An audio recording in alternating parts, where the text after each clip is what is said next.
it's kind of embarrassing. You know what I'm saying? Like, it's kind of embarrassing to be like, yo, I struggled with sex with my wife for 6 years. And then you hear somebody, who may be on a little bit more shallow end of the spectrum.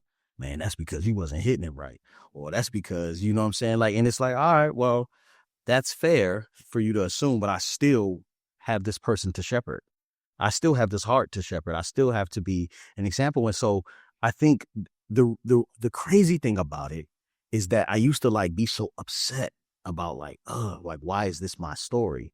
And the way my wife has switched, I have more faith that other things can change. I believe in people different now. Just Heal with Dr. J is going to be a space where we foster healing conversations, conversations that are life enriching, conversations that are going to provoke thought, that's going to provoke change, and also provide insight. And so that's what I'm excited about. Welcome back to another episode, Just Heal with Dr. J, and I'm your host, Dr. J. Barnett.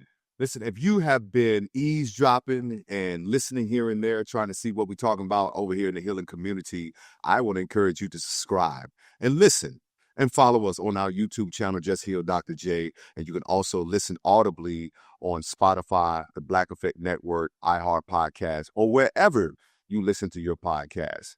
We're having an amazing time over here in this healing community, having conversations that are changing people's perspectives. I'm bringing real people with real stories who are sharing their healing journey, as you are hearing me to continue to share my experience of healing as well. So, subscribe. All right, so today I'm excited about our guest. This brother is no stranger. He's got over 1 million followers on YouTube, 400-some thousand on Instagram. I don't know what he's doing over there at Facebook, but I'm sure he's doing a whole lot over there. This brother here is amazing. I came to know his work by someone sending me something about him sharing the story of him as a son. And he was speaking about his mother, I believe, in the episode that someone sent to me. But I'm excited to welcome my brother, Glen, a.k.a. Beleaf. And, man, we got so many people in common that I didn't even know, like, all the people that we knew We locked that in. we had in common, man. So Yeah, we locked in. Yeah. But I'm going to tell you how God works.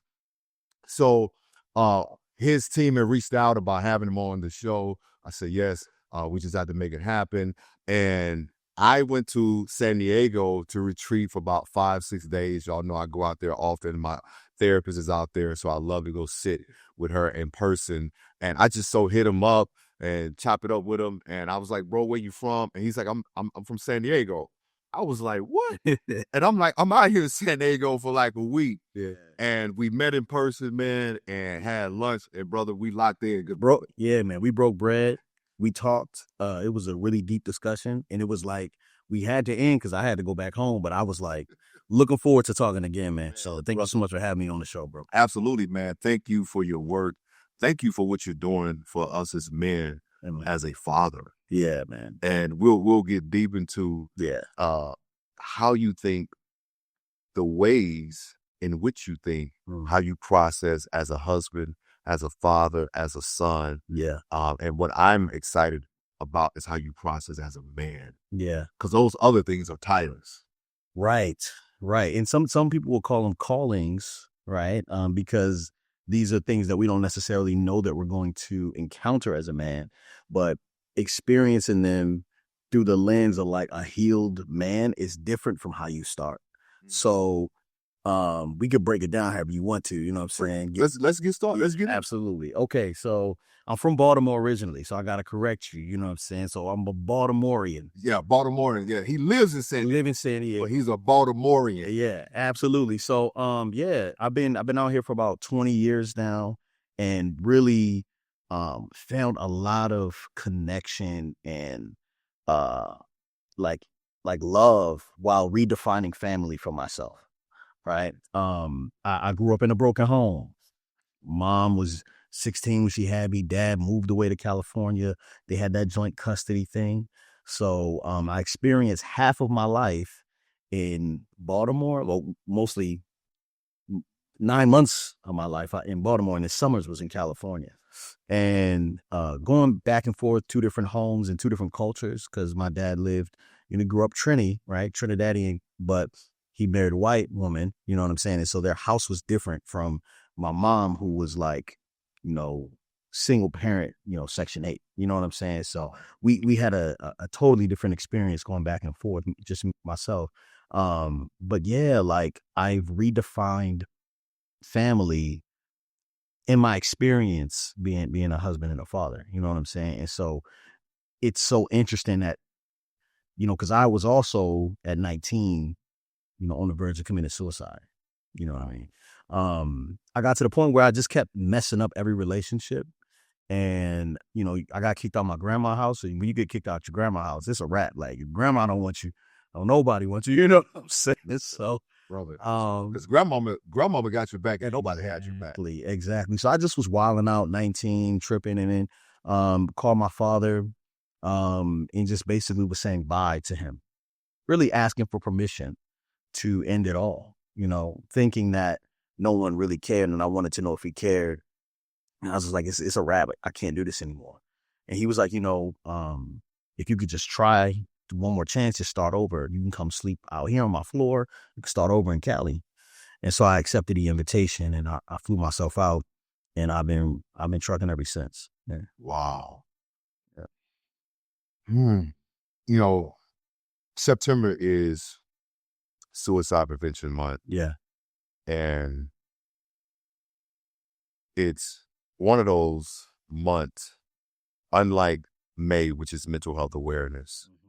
It's one of those months that any conversation around suicide, and not to say that it is less relevant in May, which is mental health month. Yeah. But in the month of September, there is a pause that has to take place, which is almost like in the Bible when it says the word Selah, right? It's something that represents this sort of moment in time of just silence, stillness. Yeah, yeah. And as you were sharing that you made that call, when I was getting ready to attempt for a second time, I was on a call with my father. Wow. And I haven't shared this much, but the conversation with he and I, and along with my mother, triggered me to say, all right, I'm done. Yeah. So when I hear you say that you call him just to see if he cared, I stayed on the phone with my father to see if he cared. Because normally it was just like, all right, I don't want to talk to him. And I think that is so interesting because it speaks to the power of the relationship between a father and a child. In our company, we have the infinity hands. It's a forever looping continuation from a father's hands to the child's hands. That's the logo for our company, Beleaf and Fatherhood. And the thing is, like, I thought that when I turned 18, like, my dad would stop fathering me. He thought that too. And at 19, as he's calling me back and saying, hey, you can start over here, there was a level of shepherding that I didn't know that he even had in him, and he didn't know I required. So that was like my first lesson in fatherhood, was that, like, oh, fatherhood is forever. It's not, it doesn't end at a certain place. And that spoke to me as I became a dad. I was like, oh, these kids gonna need to be cuddled until they're well into their teens. Yeah. I didn't know that. And Black men don't share that part. No, we don't. We don't know that it's true. I think now it's becoming a little bit more acceptable, but I don't think I've seen being held as a part of my process as a 40-year-old man now. But I was even talking to my wife about, everybody around me, I'm supposed to provide security for. My employees, my kids, you, right? Like, everybody, who is holding me? You know what I'm saying? And so it came to a point where she'd be like, hey, I need a hug. And I wrap my arms around her, squeeze her, you know what I'm saying? And then she would go, okay, now your turn. And she makes me put my arms down. And she tries her best to get her arms around me and squeeze as tight as she can. And we do group hugs as a family now.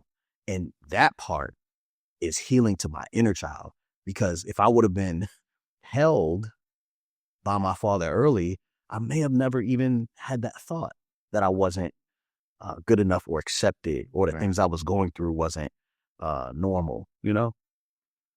Brother, when I tell you you're in it, you're in the vein of what so many of us as men need to hear, particularly Black men, because there is a element of life that you cannot experience until you have been fathered well. Yeah. There is a part of you that can't become until you truly have been received well as a son. Yeah. I never forget this, man. I have talked about this. I wasn't hugged a lot, and I have gone on podcasts and talked about the studies and the articles and the research that is centered around why boys need to be hugged, why it's important for boys to develop the emotional language for receiving and not just giving. Why is it important for boys to understand the power of their words of "I need"? Yes. You know what I mean? Right. And I never forget. I hate to say ex, man, because we had an experience, man, that was life changing for the both of us. But Yeah. she was a hugger, and she loved a hug. She would always come in, Jay, come on, give me a hug. Yeah. Yeah. And she would be like, come on, man, give me a hug, man. And I'd be like, I'm like, man, I was like, what is it with you and these hugs? Yeah. And she's like, Jay, hugs allows you to feel embrace, love, connected, and all these different things. She's like, and I was just like, yo, man, I just ain't. And one day she hugged me, and I felt something, Glenn, and it scared the hell out of me. To say more. And when I felt it, I was like, what was that? She said, Jay, that's connection. I felt like there was this energy that was exchanging that you don't get in sex. And for these brothers that are watching, you don't get this in exchanging bodily fluids. It's an exchange that your energy has been synchronized into this person's care, this person's thoughts, and this person's concern, and this person's value system for you. Because when she hugged me, man, I felt like everything had became light. Wow.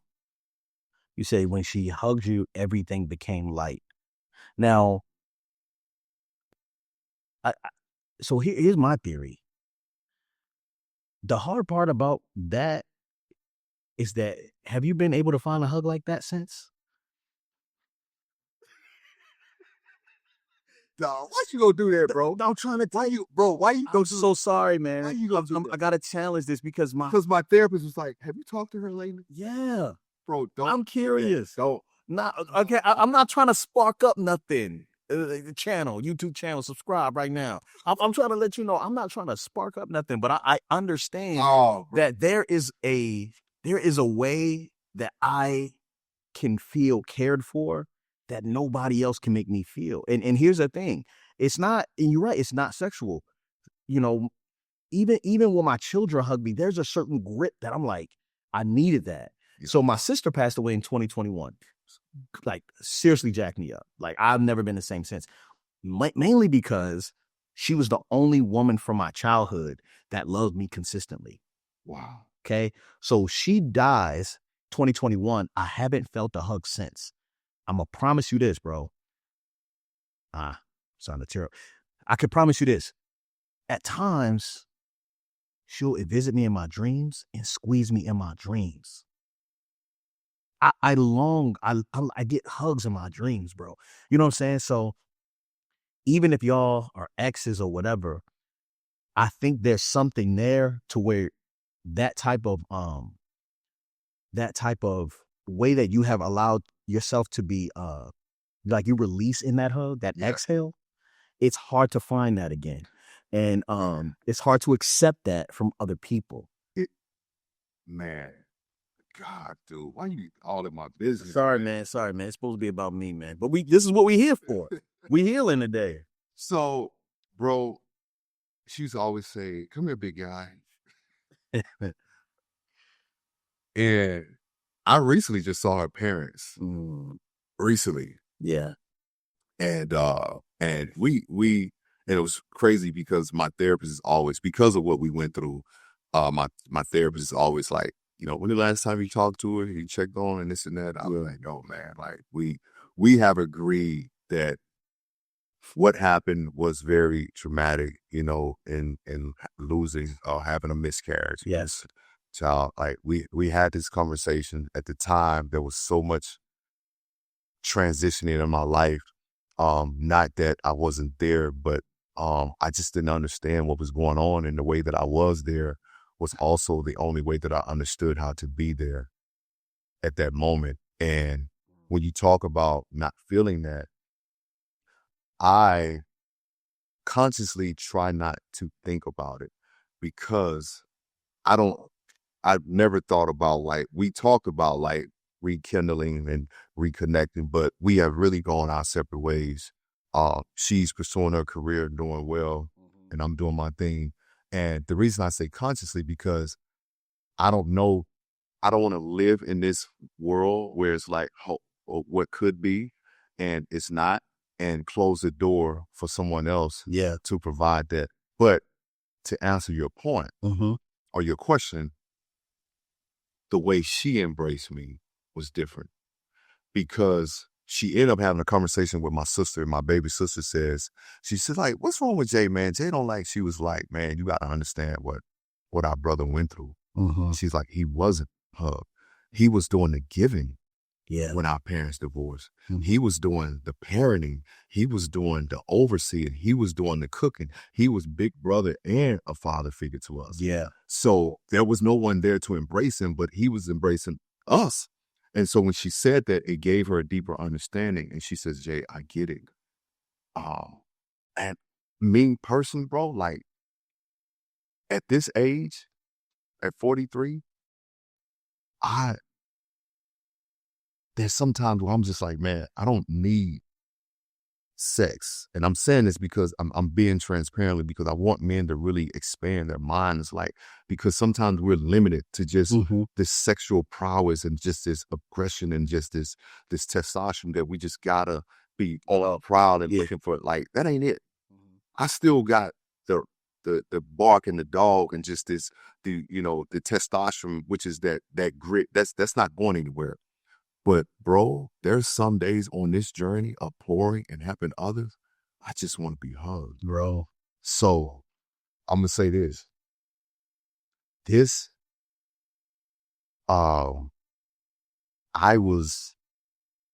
No, I'm not gonna say that because I don't want to have to deal with people's comments. We can talk about it later though. Yes, because I got to get to the root of it though. I'm gonna say this.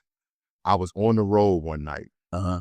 I was on the road speaking, and I called her, and she answered. It was like 2 a.m, and bro, I was just crying. And she was like, Jay, what's wrong? And I was just like, man, and it wasn't that I missed her, and I did. She's like, what, like, because she was like, dude, what's going on? You calling me at 2:30 in the morning crying? Yeah. I said, I need a hug, man. And she was like, okay. I said, no, I need a hug from you.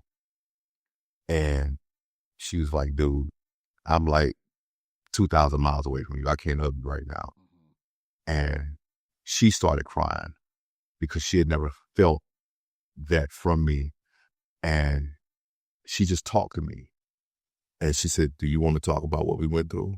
And I said, do you mind? She says, no, I'll listen. And she began to hug me with her words. Yeah.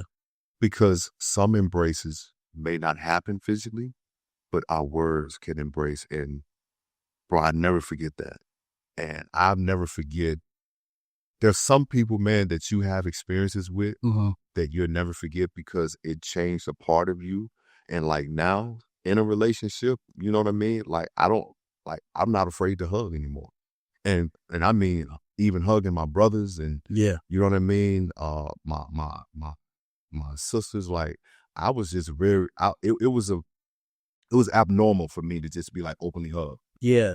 I how did you get to the point where you were able to say, I need a hug? Because it seems like that would have been a challenge for you as well. It was. Right. I think being at that place where I needed one. And you could communicate that's what you needed? Yes. Because there was time that she would hug me and I would feel better, but I was afraid to say that I felt better from the hug. Because sometimes you don't know what you need until you get it. Mm-hmm. But then when we had separated and were gone, and I remember trying to move on to date other people, and it was just like, oh, they don't even ask for hugs. Yeah. It's like, Yeah. this is, because now I had, again, this was new information, and then understanding what hugs does to our nervous system. Mm-hmm. That connection, that serotonin, like you need that. Yeah. And like today, man, I'm there. Like I'll call my mom and be like, hey, I'm just come hang out with your old girl and just get a hug from me. Yeah. So it really changed me, man. Yo, let me, I'll tell you a quick story about the 4 kids, the chocolate babies. Okay. So I have 3 boys, 1 girl. The youngest 3 are very good at communicating what they want, what they need. Anaya, my daughter, she would just always ask, can I have love?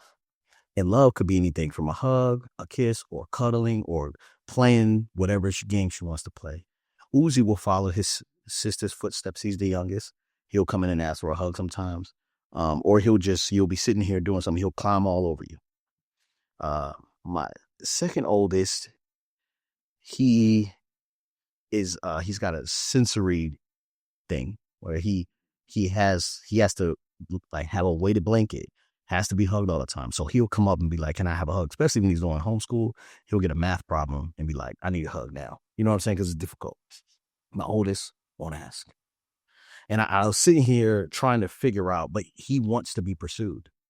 You know what I'm saying? Like he wants to be chased. And I'm the oldest. Right.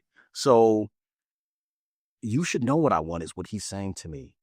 Right. And I'm not always going to know that. I can't read your mind. No. As a father, I think that I'm in tune, but because I'm also,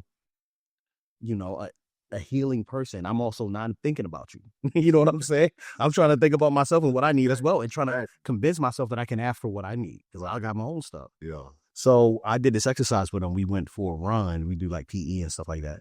And I had him, we all carried like these weighted, those like weight balls you throw up and down, stuff like that. It was 5 pounds, 10 pounds, and we went for a run.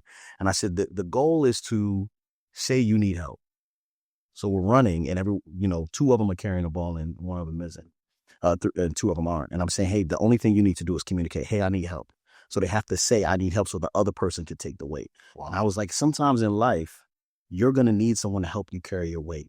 Yes, right. That's good. And I need you to be able to communicate that. Yes. And so the fact that you were able to communicate that is brilliant. But a lot of our brothers don't know how to say, I just really need a hug. We get frustrated or just say, hey, I really need to have sex. Like that is something that you need to communicate. And I'm not saying you're always going to get it, but some of us, we spend our time just being so frustrated. It's not to cut you off. Yeah. Do you think a lot of married men struggle with saying they need sex? Absolutely. I did for the longest time too, because my wife, she was pregnant for like 6 years straight or something like that. She was always pregnant. I was like, what the heck is going on? Like, and so she'd always have people like either breastfeeding or people on her or needing a hug. And I'm just watching these kids kind of maul her. And I'm like, I'll leave you alone. You know what I'm saying? I won't bother you because I can see the strain on your body. Your body is going through many transitions, and you're always complaining about you're tired. And so I would have a hard time asking for my own needs to be met, just because I didn't communicate effectively. And it wasn't something that, growing up in a very like sheltered Christian household, sex was always like a no-no. Yeah. You can't even talk about it. And, keep your legs closed, don't do it, da-da-da-da. And then when you get married, it's kind of like, well, have fun, and she didn't even know anything about it. So on our wedding night, we were just looking at each other and I was like, well, it's time to take off your clothes now. And she's like, why? Like, didn't know nothing about anything. And so it was a very hard transition for us to have like a healthy sex life. And so even after all that, like 6 years of just terrible sex, terrible sex. And, you know, this is admitted. We talk about this on our podcast as well. But we got to the point where she was like, hey, we actually schedule sex. So no matter what is happening, at least 2 to 3 times a week. Yeah. You know what I'm saying? Yeah. Because she was like, hey, she came to a point where we were having such a hard time. She was like, I know God has called you to serve men, and I don't want to be a hindrance to that favor. So I want to make sure that I'm at least understanding my own body and not like even having you think about anything else. Wow. It was very mature of her. You know Wow. what I'm saying? Yeah, she's good people's. Man, so how did you guys navigate out of the years of bad sex? Like, was that a conversation that you initiated, or something that you both like came to this moment of just like awakening, like, hey, Right. it's not what it should be for us? So it comes to having like a good community, right? So I was complaining to one of my homeboys. I was like, look, man, I don't know how long I can do this for. You know what I'm saying? Like, and mind you, we were abstinent before. Like, she was virgin. I was abstinent for like 5 years. And I'm thinking like, God's like, you know, you gonna hook me up. Obviously, I'm just an idiot. Like, thinking that God owes me a good sex life because I was obedient. You know what I'm saying? And so, Man, I'm sitting here like, yeah, this will be great, you know? And then after like 5-6 years, I'm like, oh man, Lord, I'm really having a hard time. I started lamenting. You know what I mean? Like, why would this be a struggle? You know what I'm saying? Like, I just don't understand. I was very confused, very entitled, but very confused. And I was lamenting to a friend of mine. I was just like, look, bro, like, I don't know what's going on. And so he talked to his wife, and then she called my wife. And it just turned out my wife didn't know anything about her body and didn't know that sex was supposed to be pleasurable for her as well. Right. And I was trying to explain it to her, but she wouldn't listen to me because I'm the guy trying to get into the door. You know what I'm saying? And she's like, I don't trust you, fool. You're just trying to get me to, you know what I'm saying? You're just trying to put another baby in me. I'm like, listen, I promise you. You know, and so she ended up talking to a friend of hers who sent her like a care package with like lube and like all these like books and stuff like that to help educate her. And then like we would just read the books. And then she was like, I want to do a 25-day sex challenge where we have sex every night. And I was like, well, dang, that's a huge jump from like barely doing it at all. And like, it was like 11 days in. I'm like, this is a lot. Like we doing a lot right now. You know what I'm saying? A lot of energy. You know what I'm saying? And she was just like, yeah. After the 4 kids, This is after child number 2. shot them too. Yeah. That's still So like, yeah. so she like, so that is when she started to like take ownership Wow. of her like, oh, this is for me. You know what I mean? And so we went from like, you know, because I couldn't even say like, hey, do you like this or does this feel good? Then she's like, now put me up like this and do this right here and do this, go this way. And I'm like, now she's giving me direction. I'm like, perfect.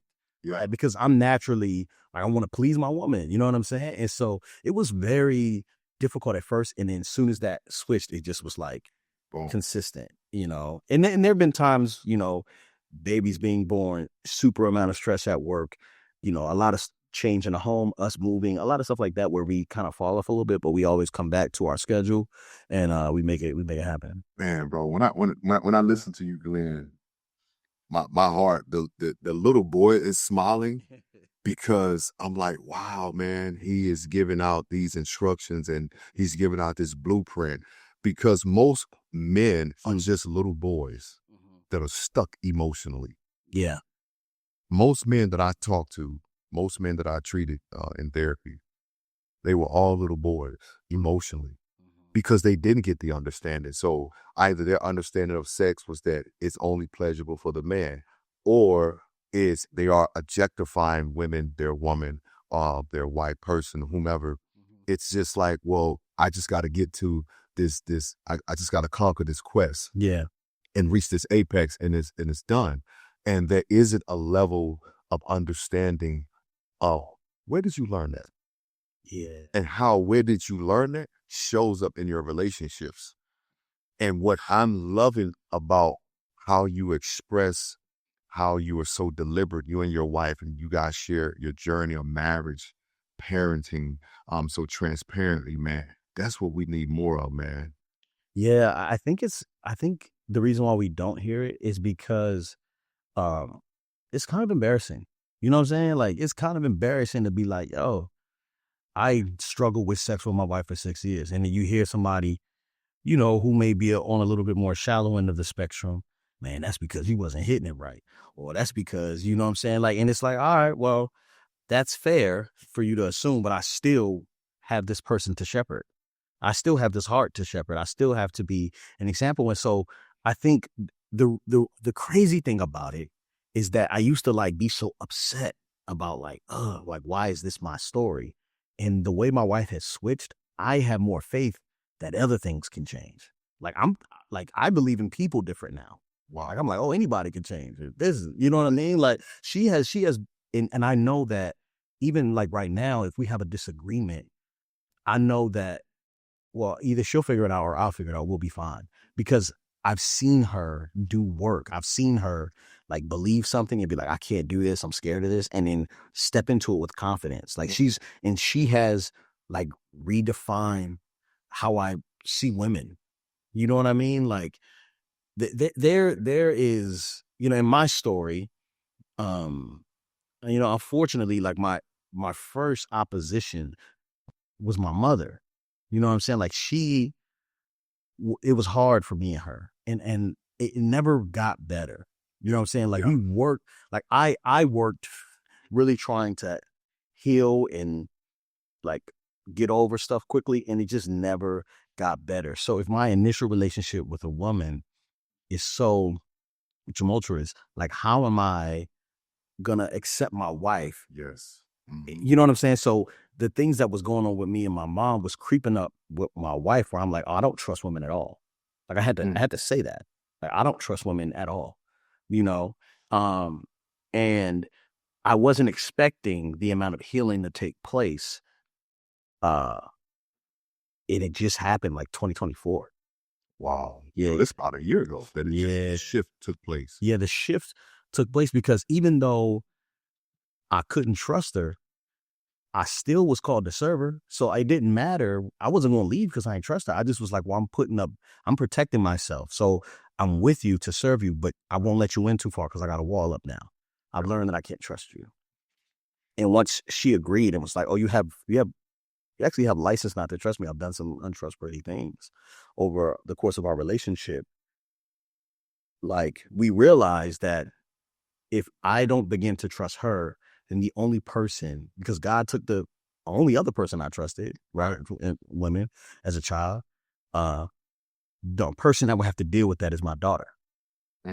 My daughter would have to be the one that put the broken little boy back together. Because we didn't do the work. I didn't do the work or whatever the situation is. And so once someone was able to say that to my wife, and it was another woman, right? An older woman who walks in her truth and has a solid relationship with her husband and was able to like help with emotional intelligence. She was like, well, I'm not putting that on my daughter for nothing. You know what I mean? And we were able to really walk through and work on healing. And I could say, hey, this is a part of the reason why I have trust issues here. And she was able to accept it and not even take it personal because it wasn't personal. It wasn't personal. It was my experience.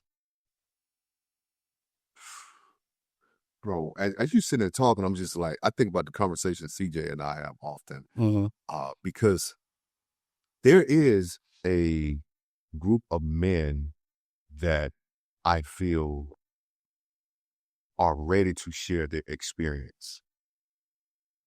But there is an apprehension because I don't know how you're going to process the experience that I'm going to share, for the fear that you may internalize this and make it personal, make it about you. And now I have to give up how I feel about what I feel because I have to be concerned about how you feel about what I share.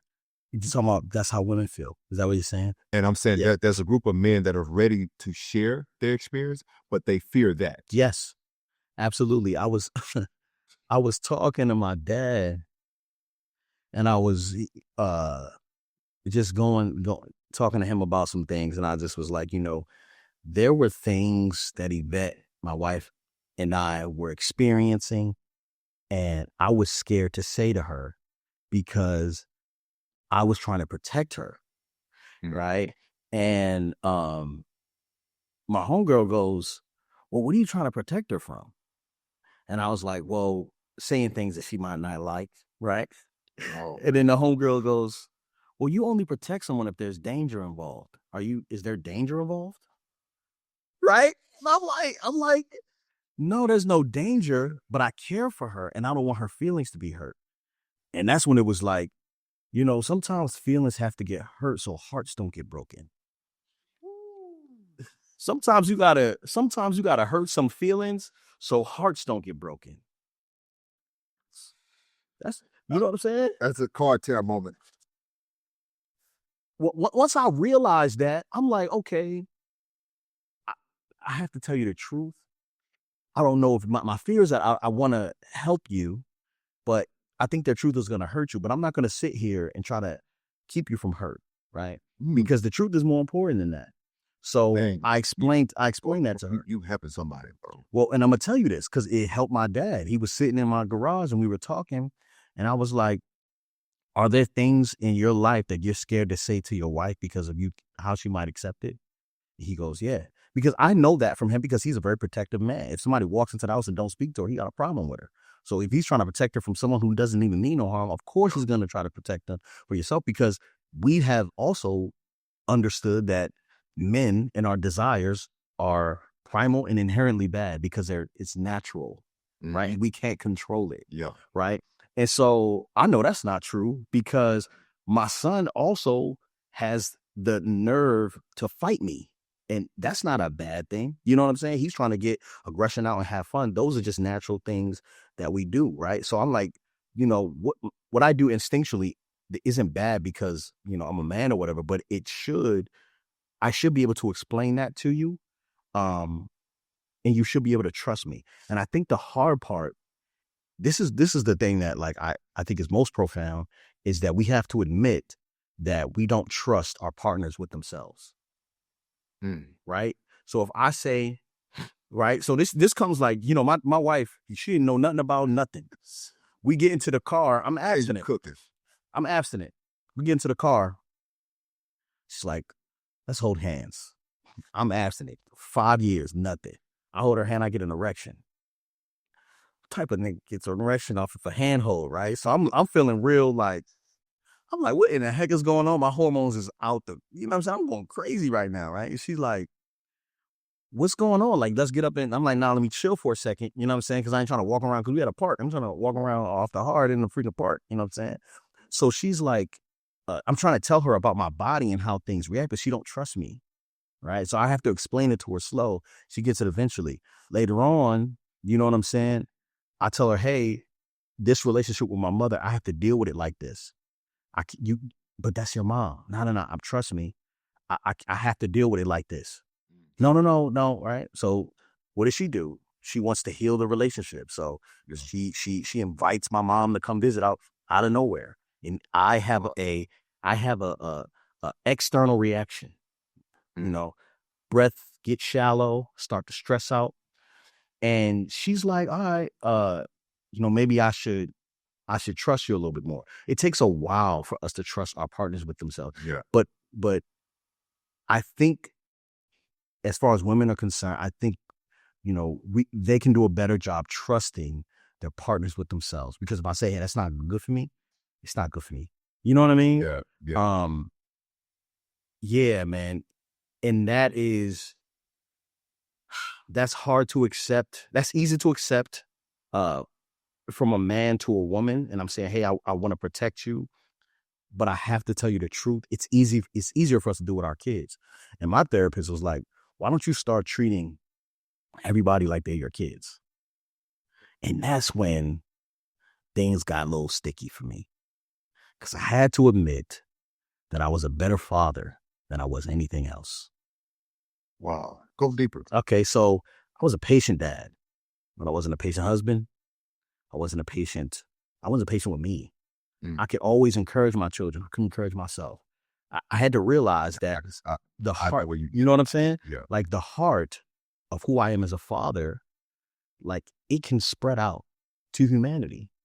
Like the rest of the world can be blessed by what I've become to my children. Not to say that I'm responsible for everybody's actions or I need to, shepherd the world. Yeah. But when they come in contact with me, they're coming in contact with a father. I can even see how when you and I interact, I feel like you let your guard down. You're like, man, like when we first talked, it was like we were talking like we've been friends for a while, right? Because there was a certain guard that's let down where I'm like, look, man, we were extremely honest with each other the first time we met. It was like, yo, that's what I'm dealing with.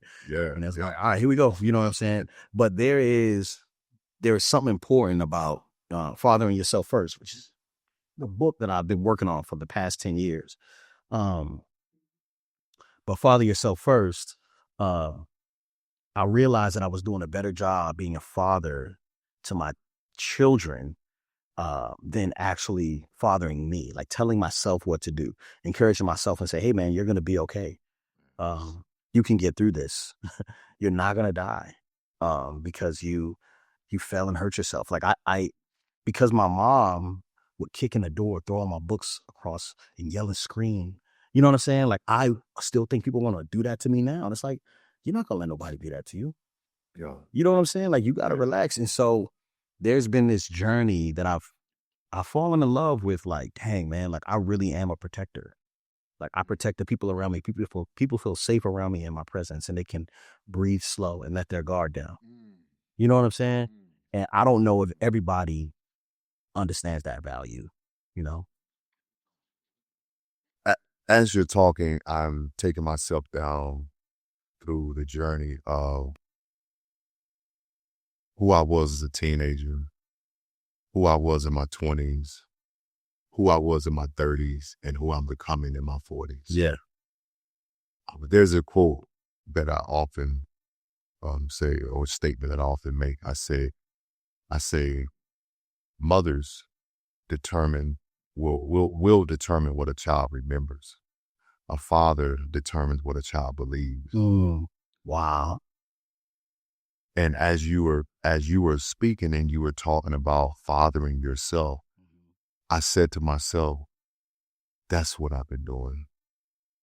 And I didn't even know it. Yeah.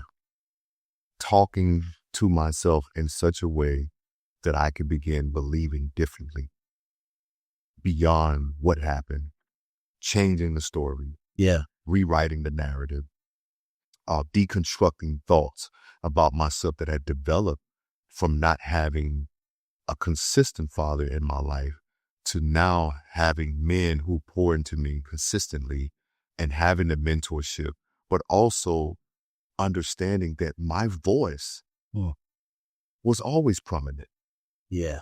Because even when I didn't know that I was fathering, as you just explained it, I was fathering myself from an unhealthy place, talking about I'm not good enough and that I can't do this because I didn't have that. I won't become this because I'm not this and I'm not that. And the way that you just expound on what you had to do to yourself. Yeah. And this is why I love the title, Father Yourself First. Yeah. And I'm hoping that men understand that there may be a lot that you didn't have, but there's a lot that you can give yourself. Yes. You don't have to be what you had. And you don't have to be what you had. Yeah. And bro, you just broke something in me because it's what I've been doing and I didn't know it. Yeah, bro. You've been fathering yourself first. I need to know, what was the catalyst for the shift in that inner voice? Like, how did you change that? I think I was sitting in therapy once and I realized that my therapist had said, I shared something that I like, well, this is what I was told, or this is, what was said. And my therapist said, well, who said it? She said, let's go back to who said it. Now, look at the person who said it. How do you view them today from this lens rather than how you're viewing them from the lens you had then? Yeah. And when she said that, she says, now, how is it that they still have some level of authority in who you are today? Yes. From what they said then. You got to look at the source. And it challenged me to begin to break the hold that I had on what they said. Because sometimes it's not that the thing has a hold on you. You have a hold on what was said. Yes. And then you hold on to what you believe about what they said. Mm-hmm. And that's what drives your action and drives your beliefs and drives your thoughts. And it becomes your identity. And it becomes your identity. Because now what is happening, your neurological pathways are pushing the messages from what you heard. Yeah. So until you redirect and reframing, and I want to say this for people, reframing, when we do reframing in there, I'm never changing your story. Mm-hmm. What I'm doing is I'm pulling you out of it so you can see it different. Yeah. So now the frame has changed, which is what is reframing. Okay. That's interesting. All right. I didn't change your story. I just pulled you out of it so you can see it differently. Because now when you change position, if we were to go up here and shoot from up there, the frame has to change. Yeah. So it's no longer this close-up shot where we have a 3 camera where you got a wide shot and then you have your individual shots. The frame has changed because you changed positions. I got a question about your work. And when you experience, like when you're doing your therapy work with men, what is the percentage that are struggling? And I don't know if you can even answer this because of whatever HIPAA, what I don't know. But what is the percentage of men that are struggling with like foundational like family issues? Is that the majority of That's majority? Majority, yeah. And you'll be surprised that a lot of it is what I just said. It's where they learned it. It's where they heard it. It's where they experienced it. Because if you don't heal or if you don't move beyond where it was said, who said it, when, how it happened, where it happened, you remain at that stage. Yeah. Yeah. And a lot of men are stuck at that stage because no one gave them permission to leave. No one gave them permission to graduate. Yes. To move on. In fact, because no one said anything, it reinforced that you staying is probably the best thing. Yeah. Yeah. That's where you belong. That's where you belong. Yeah. So you don't graduate from it. And now it becomes a part of who you are. It becomes a part of what you believe. Yeah. And when it becomes a part of who you are and what you believe, it's now part of your function. So the settings are all tailored and manufactured to or according to this event, this experience, this encounter, this person, this time in your life. Yeah. And that's why this book, yeah, for men, is critical. I think this book comes in 6 parts, right? And it ends in like the fellowship in the community, right? So it talks about family and extended family. Last chapter is these are my people. So it's becoming, expectations, legacy, engaging, adventure, and family, right? So the acronym is Beleaf, of course, but it goes through all these different stories. One of the questions in the book is, what would happen if we as fathers considered our living room being the biggest stage we'll ever stand on? Like our children being our most impacted audience that we'll ever be in front of. And then instead of only applying that to them, it applies to the friends in their community, the neighborhood. Yeah. You know, what happens then? We literally change society, because if family is the most important unit on earth and a disconnection of family leads to despair, right? Fathers are the leaders of the family, right? So if we are able to just for a second spend a little bit more time playing, a little bit more time pursuing, a little bit more time listening, trying to understand, trying to be captivated, just showing interest, investigating where there is room to be invited by your children. You always are getting invitations. all the time, All. right? Like even in business, like you probably got 6 different things you're supposed to do tonight because you're in LA. You know what I'm saying? Like, hey, you want to come here? You want to come here? Right? And if you're in Atlanta, it's a whole nother thing, right? And so our children are sending us invitations all the time. And I got a rule. I'll say no twice, and then I have to say yes. I say no twice because usually I'm busy, right? Yeah. So I'll be like, look, in a little bit. And they'll be like, oh, Dad, can you do it now? Yes, but after this. And if they ask me one more time, I got to do it. Yeah. Right. So tomorrow I'll be playing Madden. My daughter asked me that she could paint my fingernails. I'm absolutely saying yes. You know what I mean? Because I don't want her and I don't want them to know me as someone that always put my work before my relationships. Mm. It don't work. It doesn't work that way. Yeah. Right. Like imagine if you invited God the Father into prayer. He said, I'm going to give you, give me 5 minutes. You know what I'm saying? Like, you know what I mean? Like there's an invitation as fathers that we can accept. And we're always being invited. And I think that's one of the most important things.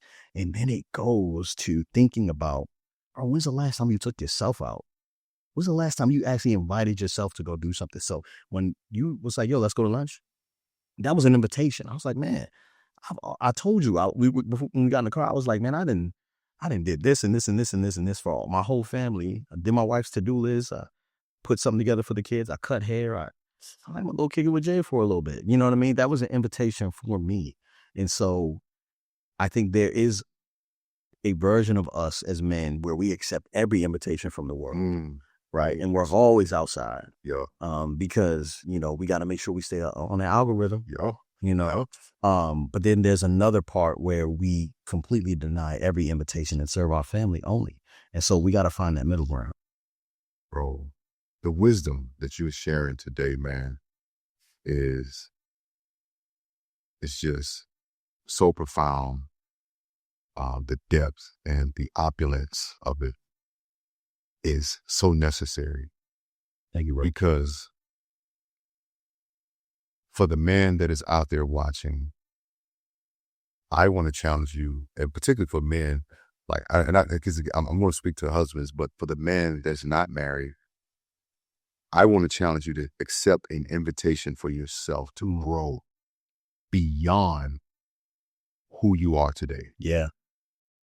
An invitation to grow, to allow yourself to hop on the potter's wheel, to be made over, to allow yourself to go through the pain of growing. Yeah.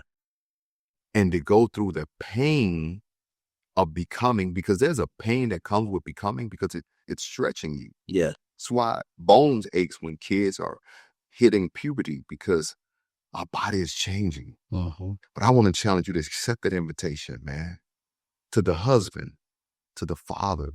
Maybe your wife is inviting you into her domain, not just her body, but her domain of how she lives in her world.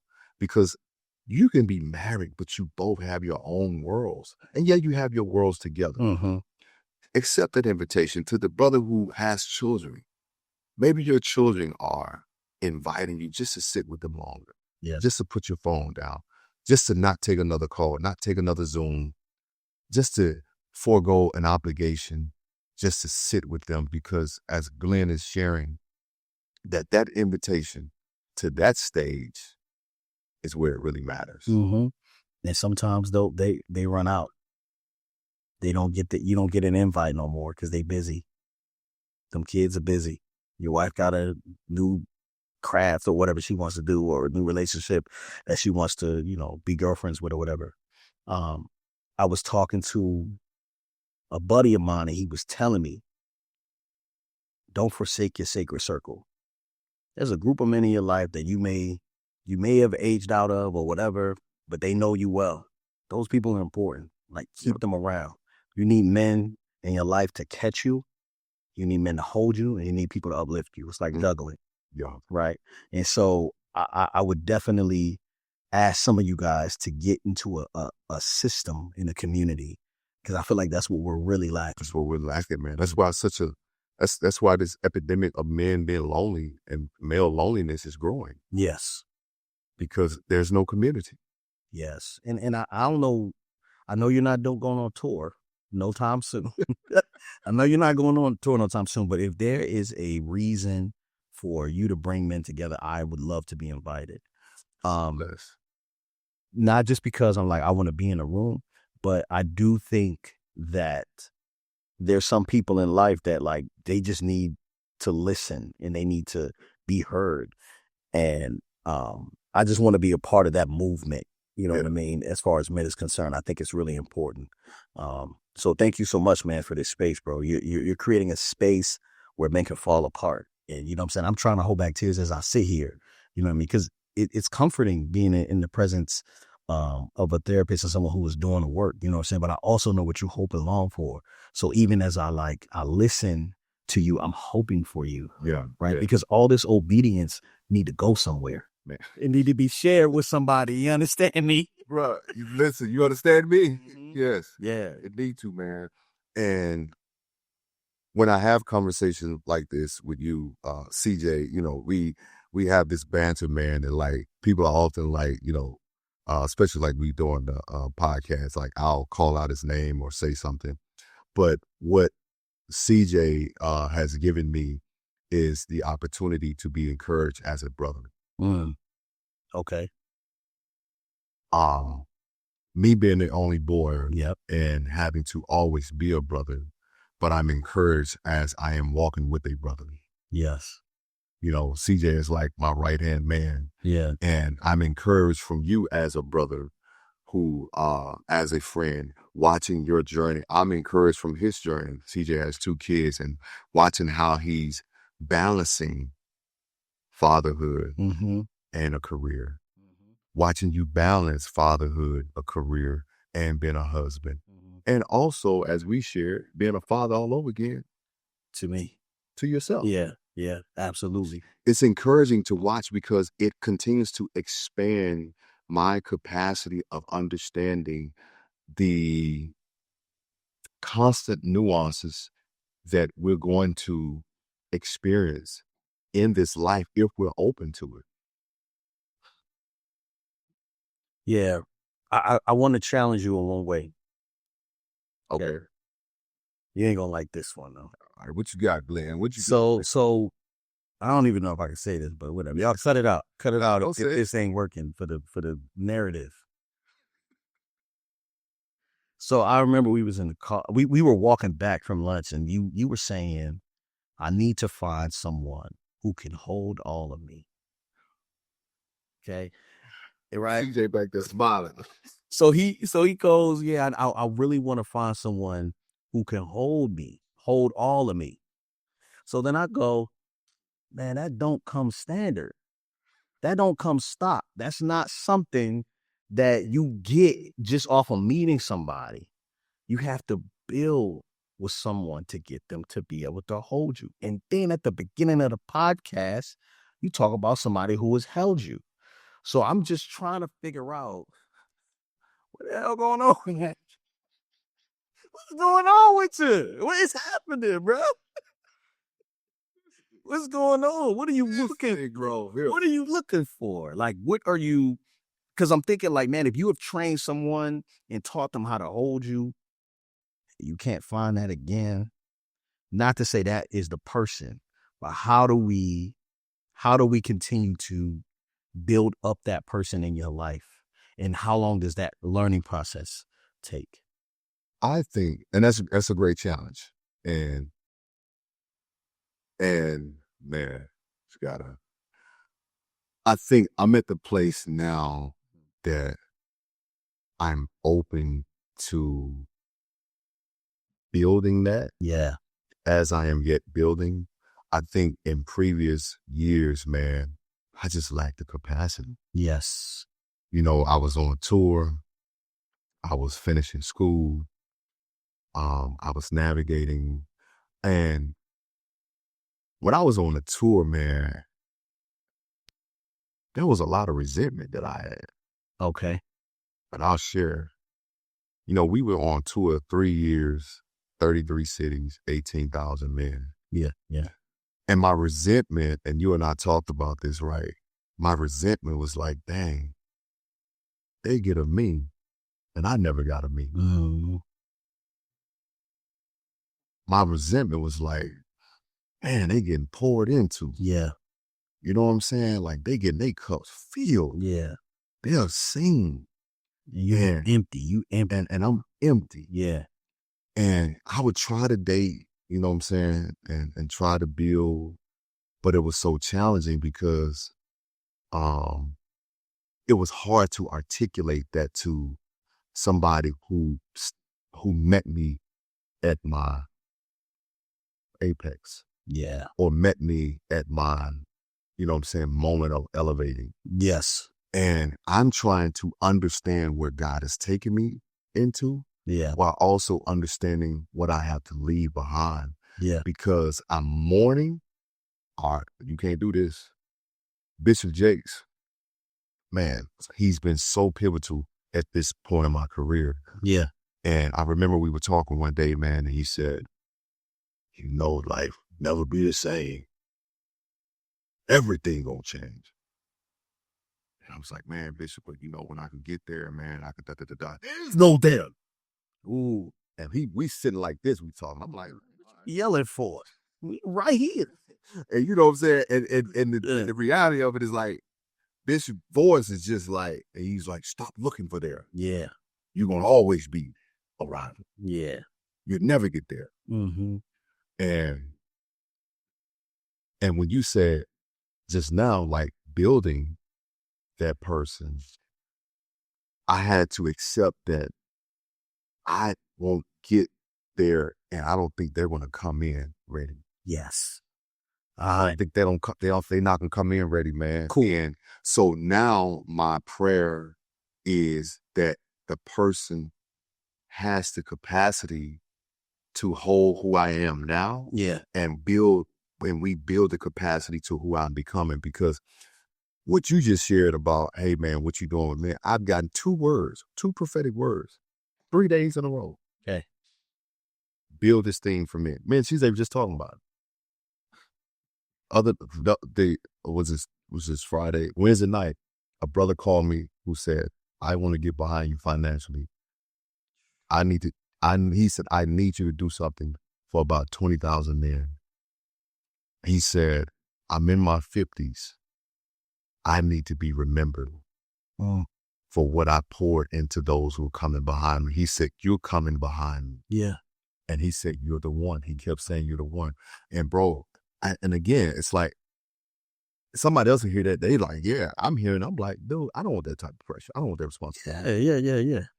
But God is really shifting my mind. Like, had you said this, like, yo, bro, whatever you're doing, I'd have been like, in my head, I was like, I ain't doing nothing. Yeah. When you said it, I'm like, okay, it's a confirmation. Yeah. Build it.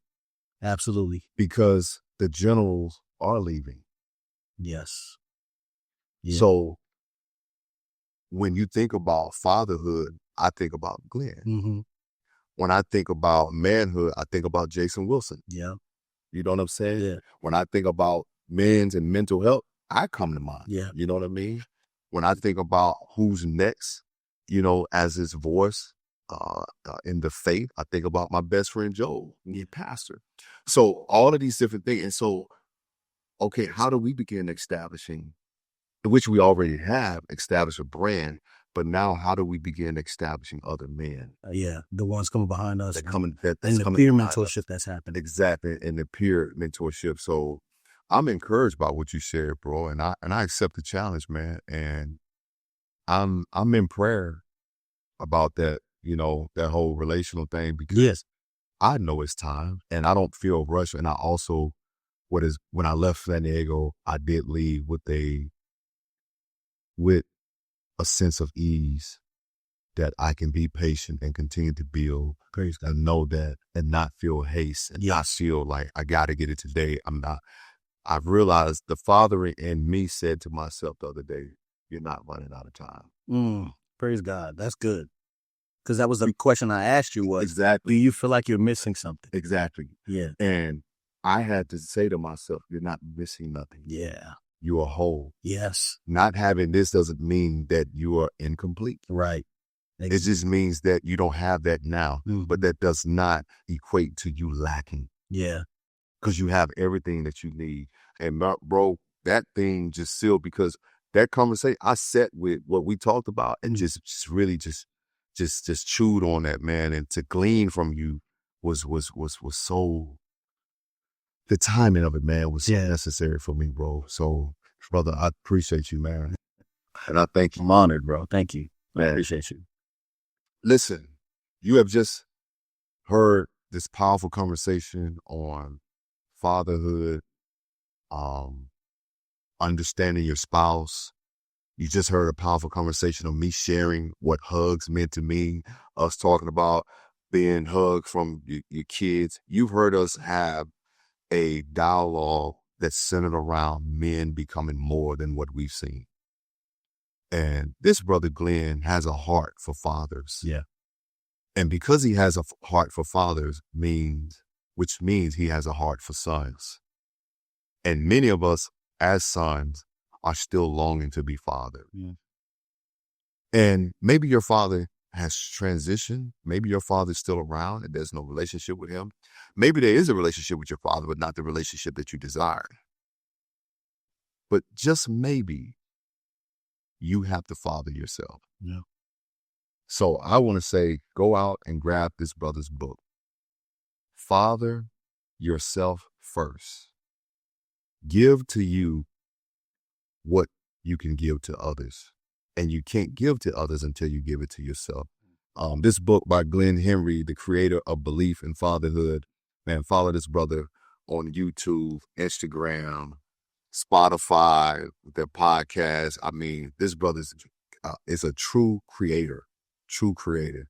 And so I want to say thank you again, brother. Thank you, bro. I speak blessings over your movement, Amen. over your book, to everything you touch, prosper. Yes. That your family is well, no sickness, no disease, that everything that you believe in God for financially, contracts, partnerships, relationships, and even the relationship with your father. Yes, Lord. I thank God that he's put in you everything that you need and you don't lack anything, for the season has come for you to expand beyond your own imagination, and that God is going to give you the clarity. He's going to give you the wisdom and the ingenuity on how to accomplish it, brother. So my prayer for you, man, is that you receive it all. Thank you, bro. Because you're well deserving of it, man. Yeah, I appreciate you so much, man. Thank you. This has been healing for me. And anytime you call me up here, I'm coming immediately. Yes, sir, bro. Thank you, bro. I love you, man. Love you too, bro. Listen, guys, go click, subscribe to the healing community. As always, healing is a journey and wholeness is the destination. Until next time, take care of yourself and be blessed. I just want to heal.